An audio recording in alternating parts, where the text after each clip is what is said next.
So today it really is a great pleasure to have Father Paul, who will look at the canticle, but more so we'll look at the canticle and look at the background, the understanding of the canticle. But what does it mean for us today? And that Paul has seen the canticle as a song of hope, because he will explain to you that the canticle was, of course, a song, first of all. It was a hymn that Francis would have sung.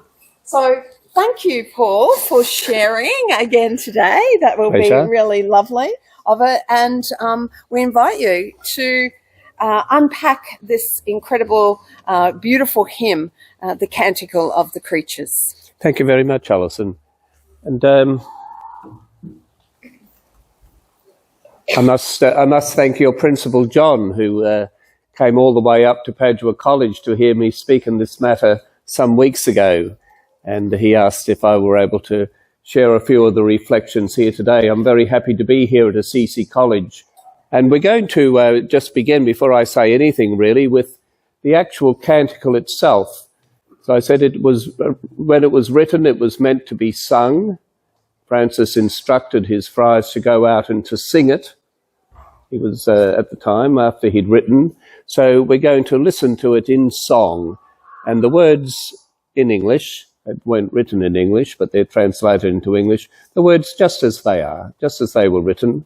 And we'll listen to that in song. And maybe you can just relax a bit and close your eyes if you wish, and just take in these the words of the song of the canticle.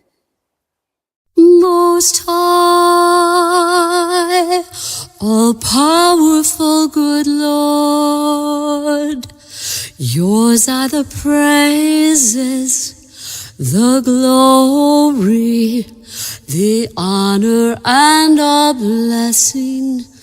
To you alone, Most High, do they belong, and no one on earth is worthy to mention your name.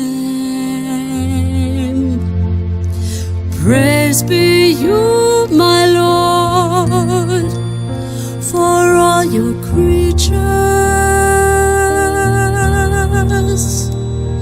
especially Sir Brother Sun, who brings us day and gives us light, and he is beautiful and radiant with great splendor, and bears a likeness of you, Most High One.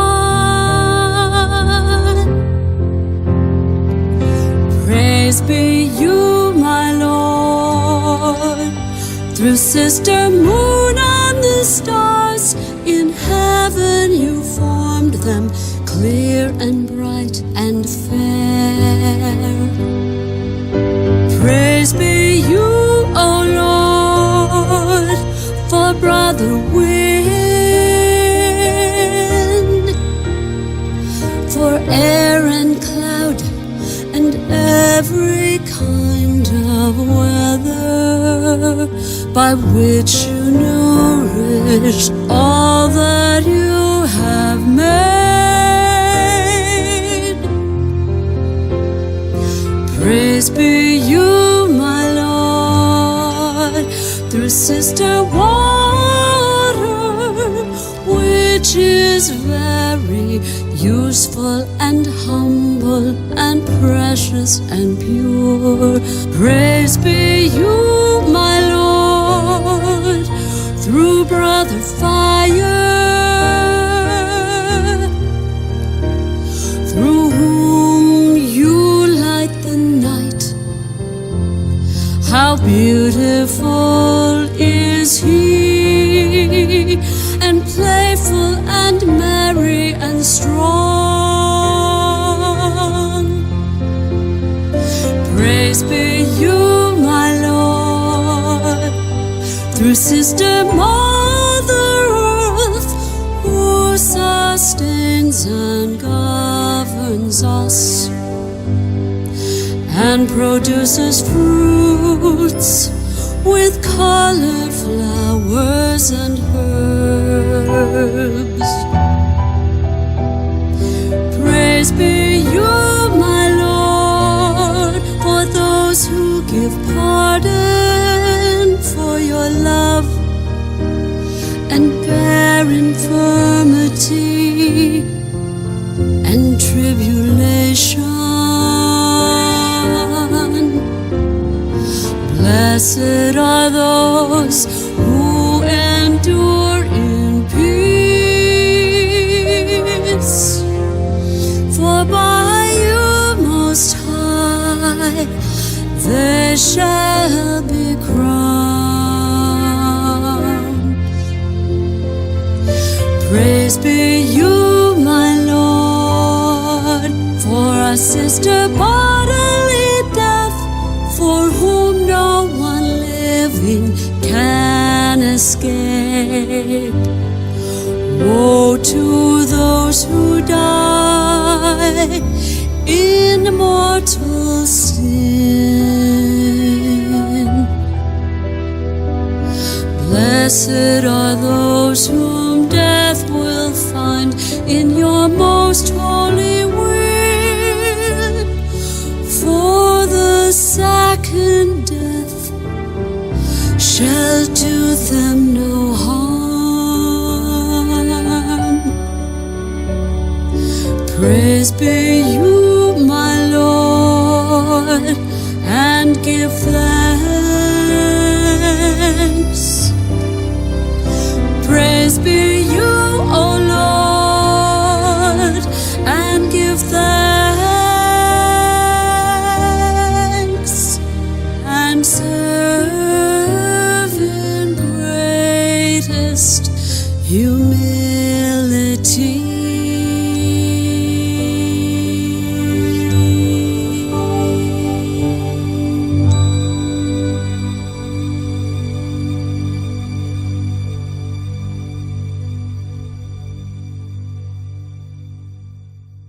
So those were the words of the Canticle of Brother's Son, or the Canticle of the Creatures,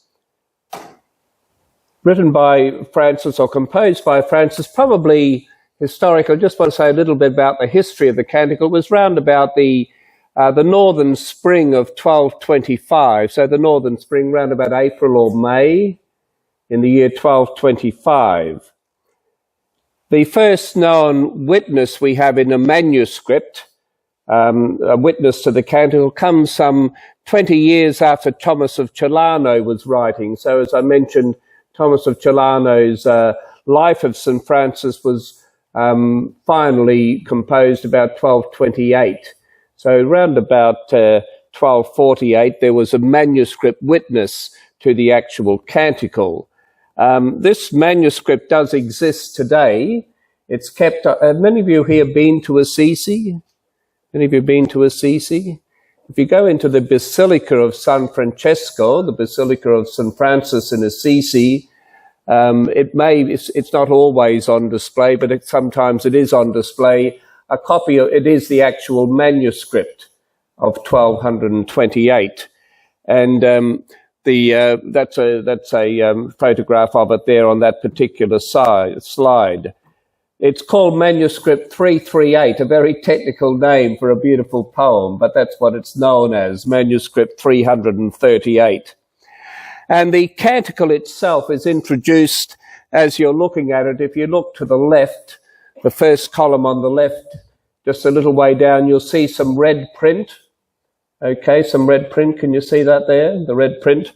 That word's there, it's written in Umbrian dialect, so unless you can read, I can't certainly read Umbrian dialect, but if you can't, it does say, "Here begins the praises of the creatures that Francis made for the praise and to the honour of God when he was ill at San Damiano." So it's just supplying a little bit of context about the writing of the Canticle.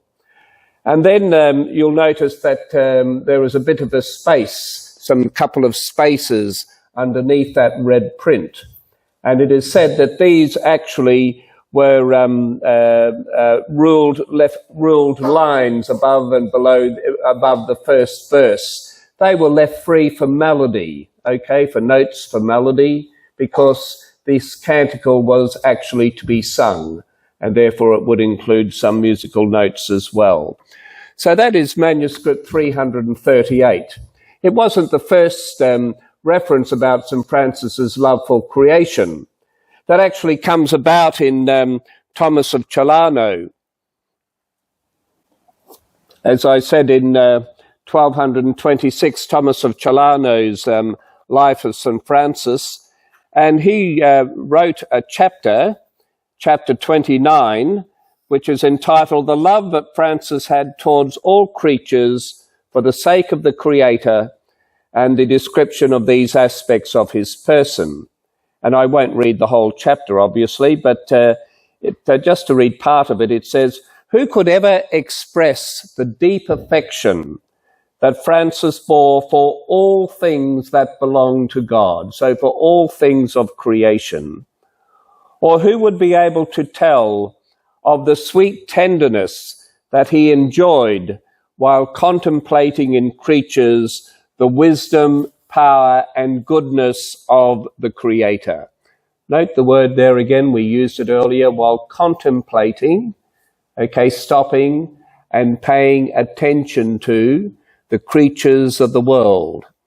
And part of the purpose of contemplation is to begin to appreciate the deeper reality of things, what's beneath the surface. So often we just see the surface. We're in a rush. We're rushing past.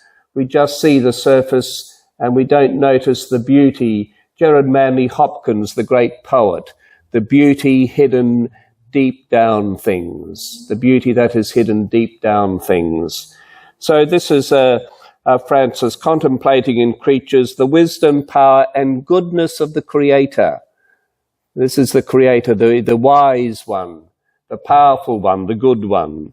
And from this reflection, he often overflowed with amazing, unspeakable joy, a man of joy. Franciscan life is not about gloom and despair and all that sort of thing, being miserable. It's about unspeakable joy as he looked at the sun, gazed at the moon, or observed the stars in the sky. And if you go out in the outback and you look up at night time, see the stars, what's more joyful than that? Isn't it incredible? Get away from the city lights and look up to the heavens. Amazing.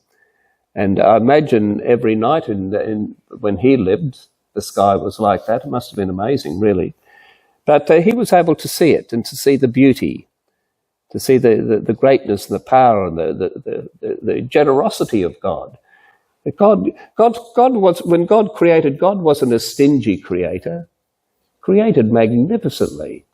Some of those amazing photos from the telescopes out in space of the outreaches of the universe, which they're just beginning to discover. They're incredible.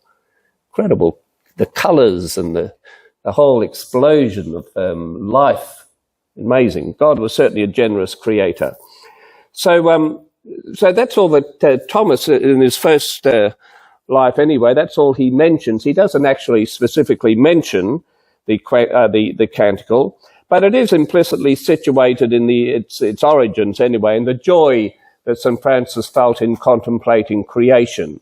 It stresses the idea of the universal fraternity of all things, which I think is one of the important lessons we can learn from the canticle, that all things are related. All things are related one to another, as brothers, sisters, and so forth. So anyway, getting back to manuscript 338, that's the one up on the screen at the moment. It's part of the first attempt at an edition of the body of the early Franciscan writings. So there were a lot of things after Francis died, that writings about St. Francis. And there was around about this time an attempt to edit them together, to put them all together. And it was carried out under the direction of Brother Leo. Have you heard of Brother Leo? Brother Leo was probably the closest of the followers of St. Francis. He was a priest before he joined the order, and he died in 1271, so that was, 45 years after St. Francis. He was, as a priest, he became the confessor, the young confessor of Francis, and probably his very close companion. St Francis composed a blessing for him. May the Lord bless you, Leo, and so forth, towards after the stigmata. And he also called him his little lamb, the little lamb of God, the frate pecorello di Dio, he called him. The little lamb of God, brother lamb, the lamb of God. And they were very close companions. So he was very close to Francis. He was also very close to Clare. And he preserved a lot of the messages of Clare. St Bonaventure, who I mentioned before, probably the first great Franciscan theologian and spiritual writer, he never met Clare personally. He had a great amount of time for Clare, but he learnt what he knew about Clare from Leo, Brother Leo, who told him a lot about Clare and her writings and the way she lived and so forth. But anyway, Leo is the primary editor for the text known under the title The Assisi Compilation.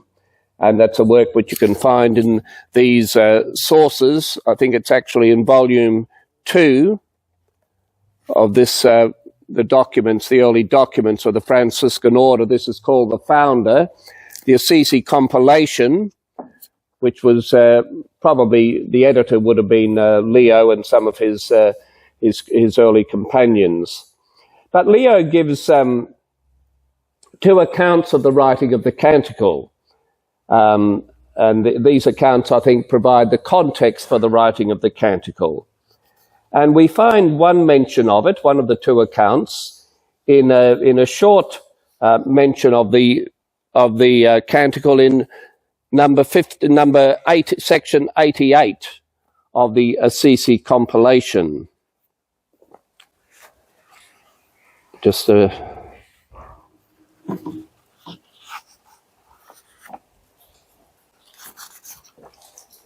section 88, Leo is speaking here again about Francis's love for all creatures. And he writes, "We who were with him saw him always in such joy, inwardly and outwardly, over all creatures, touching and looking at them, so that it seemed his spirit was no longer on earth but in heaven. Thus, shortly before his death, he composed the praises of the Lord by his creatures, to move the hearts of his listeners to the praise of God, and that in his creatures the Lord might be praised by everyone." Again, we find mention of the joy. We don't have much detail there, but there is mention that shortly before his death, Francis composed this praises of the creatures. We find more detail in section 83 about the actual composition. I think this is important to consider this, because we see how it was, how Francis himself was when he composed this canticle. I don't know if you've seen the movie Brother, Sun and Sister Moon about the life of St Francis. In many ways it's a poetic version, but we see there the canticle more or less sung out by Francis as he's a young man and he's romping around the beautiful Umbrian fields near Assisi, through the cornfields and so forth, on a beautiful sunny day, his arms raised up in sort of exultation and singing out this great song of the creatures. And as if, well, I suppose most of us would feel like singing a song like that on such a beautiful day, particularly if we were of a religious frame of mind. But the reality was very, very different, very, very different to the way it was portrayed there. And the account is given here by his companion, Brother Leo, who was probably nearby where he was at the time. He says, "Likewise, 2 years before his death, while he was already very sick, especially from his eye disease," he had a very painful disease of the eye, so he couldn't see. All that thing of the sight, you know, the sun and the moon and the stars. When he wrote that, he couldn't see. He had this incredible eye disease. He was staying at San Damiano, where the sisters were living, Clare and the sisters. He was staying outside in a little makeshift cubby house, I suppose you'd call it, in a little cell made of mats. It's described here. And it says there, Blessed Francis lay there for more than 50 days. He was unable to bear the light of the sun during the day or the light of a fire at night because of the pain in his eyes. He stayed in the dark in the house, inside that little cell. In addition, day and night he had great pains in his eyes, so that at night he could scarcely rest or sleep. Sometimes he did want to rest and sleep, but there were many mice in the house. And in the little cell made of mats where he was lying in one part of the house, and they were running around him and even over him, and they would not let him sleep. They bothered him not only at night, but also during the day, even climbing up on his table when he was eating, so much so that his companions and he himself considered it a temptation of the devil, which indeed it was, he says. So, in other words, he was in a pretty bad way. Life was really hopeless, and he was probably a bit sick and tired of life. He was also going through a great inner struggle.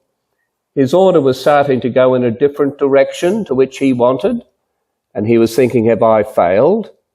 He was also concerned about whether his whole life had been a failure, whether he should have become a merchant like his father and, done all these sorts of things.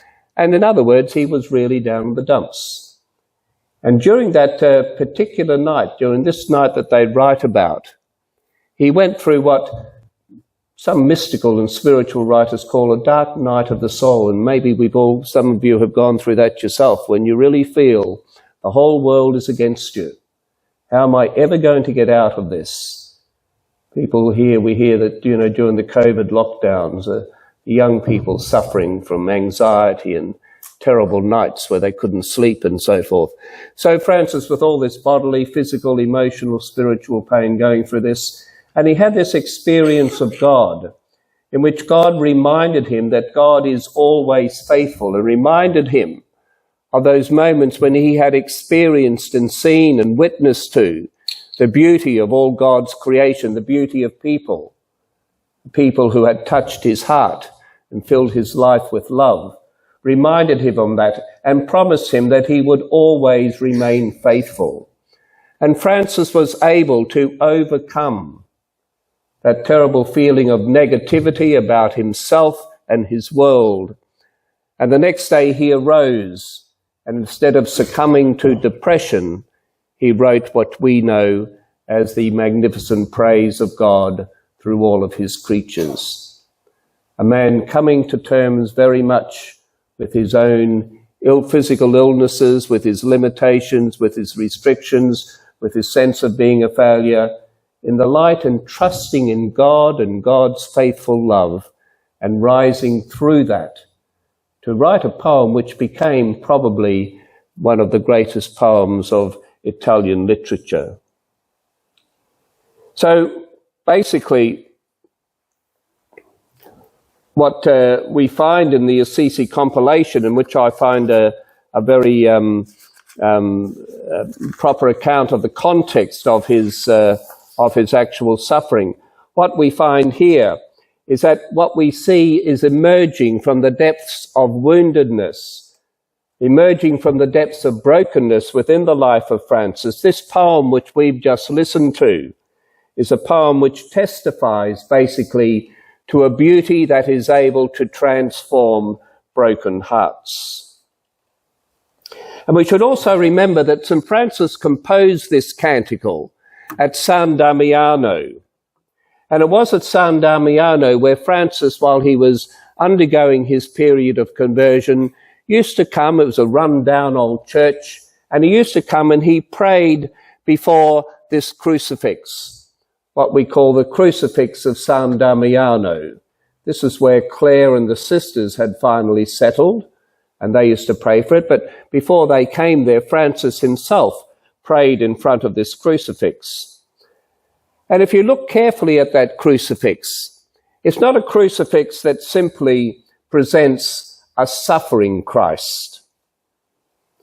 I think the beauty of the San Damiano crucifix, and it certainly affected Francis, it's more a symbol of the triumph of love over suffering. Christ is also almost coming off the cross, We find the wounds, if you look carefully at a picture of the San Damiano crucifix, the wounds in his hand and the feet are transformed into flowers. The people around aren't broken down in uncontrollable sorrow and tears. In some cases, they're looking with wonder, what has happened? He has conquered death. They're even full of joy at the fact that he has come through his suffering, has conquered death itself, much to their surprise. And so what we find here in the San Damiano crucifix, also in the Canticle, is a beauty that emerges in the midst of suffering and brokenness, both in the life of Christ and in the life of St Francis. I think those points are very important when we read the Canticle. It's not just about the world. We need to consider it also as a poem that testifies to the way that beauty and the appreciation of beauty in the world around us can help us to deal with and to even overcome all of the sufferings that we may find. Everyone suffers in one way or another. It's an inevitable part of life. How we respond to that is the important question. Francis suffered physically. He suffered quite a deal, but he was able to respond and to come through that brokenness with joy and to see the beauty that was deep down because of his faith in God, his faith in Christ. But I don't wish just simply to go through the Canticle to provide a examination of every line of the Canticle. I'd like to focus on two of the major lessons that I think we today, particularly as educators in a school with young people, two of the major lessons I think we can learn from the Canticle. The first lesson is the experience of relationship. I think this is at the heart of Franciscanism, the experience of relationship. And the second is that I think the Canticle provides us with a deeper understanding of human knowledge. Education is concerned with students in some sense. I taught at Padua College myself for 12 years. It's concerned with students acquiring knowledge. I think the Canticle, what do we mean when we say they acquire knowledge? What is that knowledge? What's important? What do we want them to leave school with? What type of knowledge? Because there are different sorts of knowledge. What knowledge do we want them to have? How are our educational programs in this school, how are they geared towards facilitating the acquisition of knowledge which we see as a Franciscan school to be of importance for them when they leave here and go out to use the term, to face the world.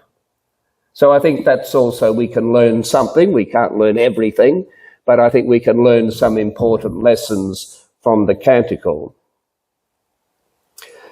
I'd like to say firstly that St Francis was a man whose life was motivated by his trust in a God who is infinitely good and merciful. God is not the judge up there willing to condemn us and to punish us and so forth.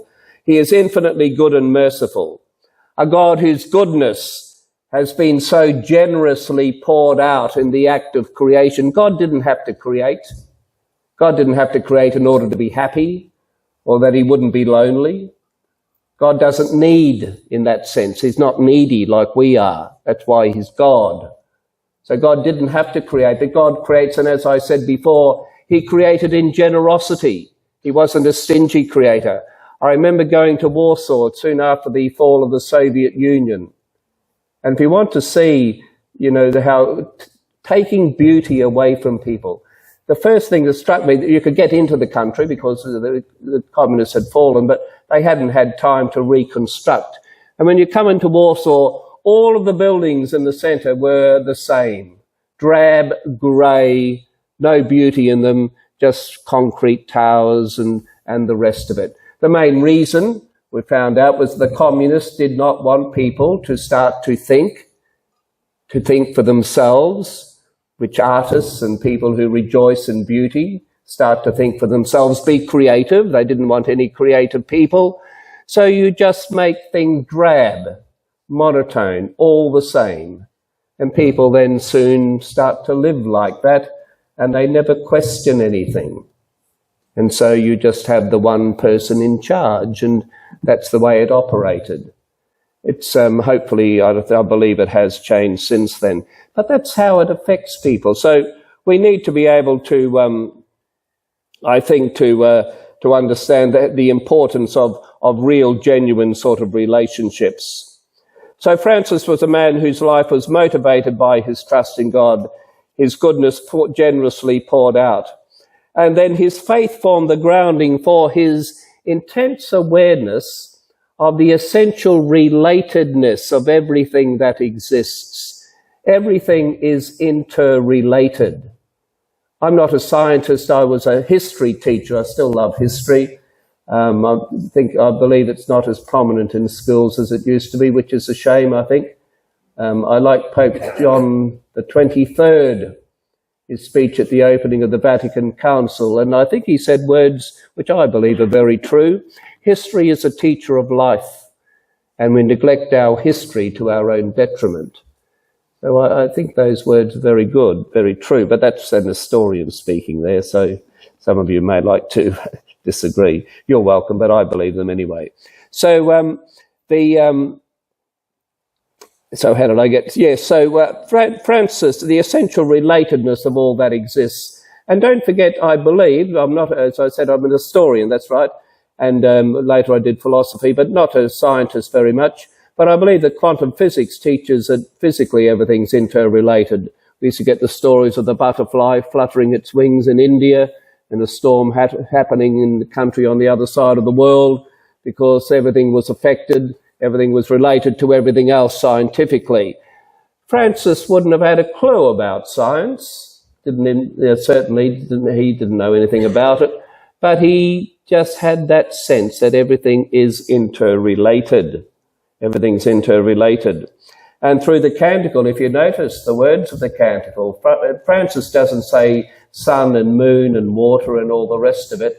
Every time he uses the words brother sun, sister moon, mother earth, sister mother earth, he uses those terms to express his experience of relationship.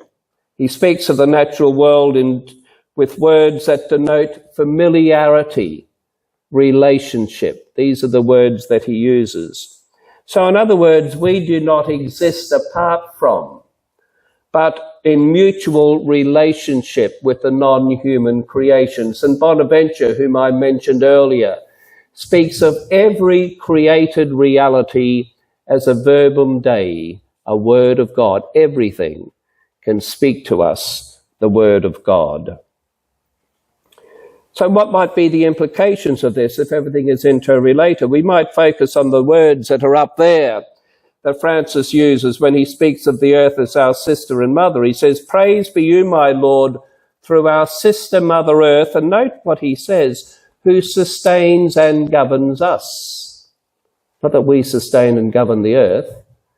It is the earth who sustains and governs us. And those words, who sustains and governs us, have been said to provide the grounds for a Franciscan revolution. Because, why a revolution? Because wealth and power have been so often associated with control of the earth. The American president wants to make America great again by drilling the earth. Drill, baby, drill. And it's exploitation. That's how we become wealthy. That's how we have power. Francis turns this on its head. It is the earth who sustains and governs us. And in the language of his time, governing means not to dominate, but to take care of, to provide for. And so what the canticle is saying, it is in the very structure of creation that we human beings are dependent upon the non-human creation for our well-being and sustenance. We're dependent upon the earth. And this should give rise to an attitude of thankfulness on our part for all that our sister Mother Earth provides for us. In the same way that the dependent child is thankful to and loves the parent who provides for its needs. So Francis looks at the earth not as an inanimate object out there, but rather as his sister, as his mother. He saw himself not existing not as separate from the earth, but in close relationship with it. And so the Canticle then challenges us to move from an anthropocentric vision of life to a cosmocentric vision. Note the anthropocentric vision of life on the left-hand side there. Everything else is there simply to serve what are seen as human needs. And note, the man is up the top, above the woman, and then there is the money, of course, following down from there, and everything else is there simply to serve the one who's at the top of the pyramid. Whereas with the cosmocentric, more circular vision of life, humanity is seen not as separate from and greater than the rest of creation, but as existing alongside all else in a mutual relationship of codependence. And if Earth is our mother, then we exploit the Earth to our own detriment. And sadly today the world is suffering the effects of such exploitation. In this country there have been, particularly further south, the unusual situation of the very, very wet winters. Where I come from in London at the moment, they're going through their fourth heat wave this summer. Temperatures of 35 degrees. You might think in Brisbane that's not much. That's terrible in London. Living in those houses which are designed so they retain the heat. It's terrible to be there. I'm pleased I'm away at the moment. So the world is suffering the effects of such exploitation. That's mentioning over many years, drawing very much on the inspiration of St Francis. Pope Francis drew attention to this. I believe you have a room or something here named after Pope Francis. I've seen him. I've never personally met him, but I was always a great fan of his. And I was very sad when I heard he died, but I was wonderful to see the way he did die, going out to the people, going down to the square to be with the people on Easter Sunday, and then quietly going to God, going to the Lord the next morning. So that was wonderful, I thought. Anyway, relationship is at the heart of St Francis's experience, also at the heart of Pope Francis's experience, his insistence on the mutual relatedness of all created realities. All is created, grounded in the Creator God, whose own life as Trinity is a life of relational love.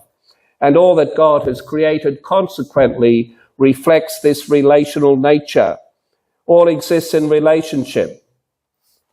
And of course, and I don't dwell too much on this because no doubt you've done it, but in Laudato Si, Pope Francis sought to address the root causes of environmental degradation, not just manage its effects. And like a doctor who seeks to heal us, he examines the symptoms in order to diagnose the disease. And outstanding is his analysis of what he calls the technocratic paradigm.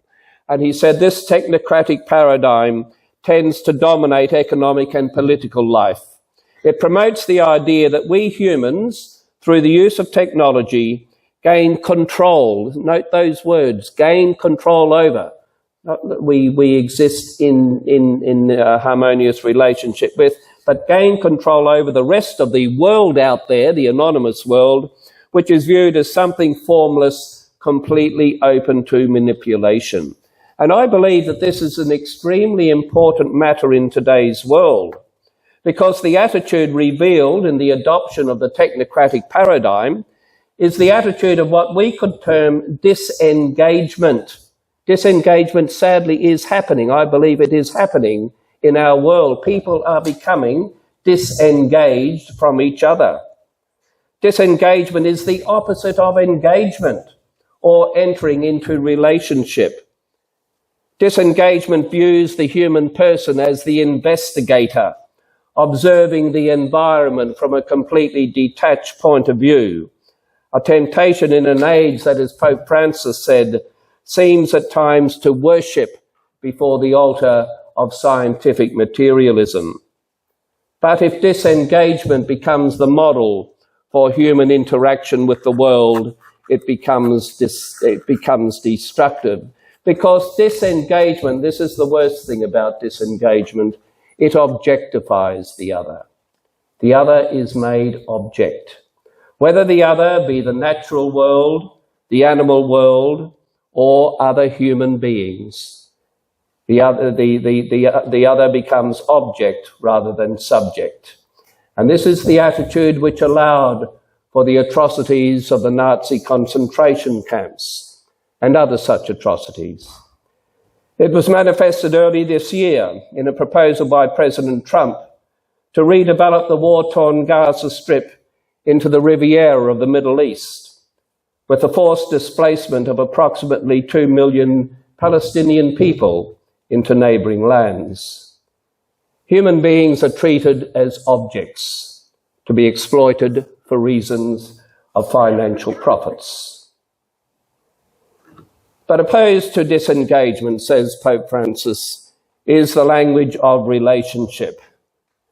And he says, if we approach, in Laudato Si, he says, if we approach nature and the environment without this openness to awe and wonder, if we no longer speak the language of fraternity and beauty in our relationship with the world, our attitude will be that of masters, consumers, ruthless exploiters, unable to set limits on their immediate needs. The poverty and austerity of St Francis were no mere veneer of asceticism, but they were something much more radical. A refusal to turn reality into an object simply to be used and controlled. So Francis refuses to turn reality into an object to be controlled. So I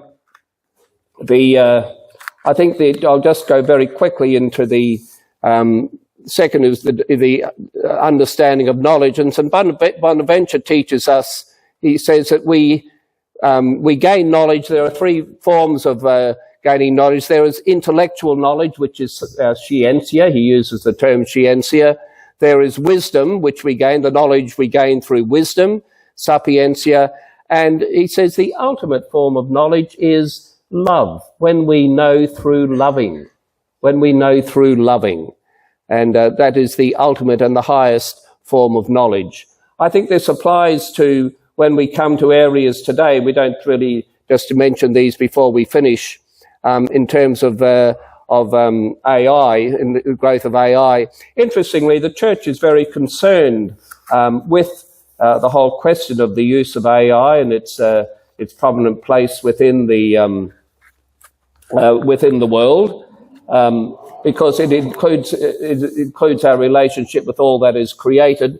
Earlier this year, the Vatican, under the direction of Pope Francis, as before he died, released a document entitled Antiqua et Nova, the Ancient and the New. It addresses the issue of artificial intelligence. I was interested to hear on the BBC earlier this year an interview with James Manyika, a senior vice president of Google, and he said, and he's very expert, he's one of the leading world experts in AI. He made the point at the end of it. He said in the year 2014, before AI was well known, he was contacted by two world leaders who asked him to come to them and talk about the implications of AI. And those two world leaders, there was President Obama was one of them, and the second one was Pope Francis. So he went to the Vatican and spoke with Pope Francis about it. In 2015, Pope Francis organized at the Vatican an international conference with leading experts in the field of AI on the matter of the use of AI and questions of equity. Okay, questions of equity. So there has been that interest in it. So the church, note there, the church invites those entrusted with transmitting the faith, he says, including parents, teachers, that's you lot, teachers, pastors and bishops, to dedicate themselves to this critical subject with care and attention. There's a commissioning from the church to teachers to dedicate themselves to teaching this with care and attention.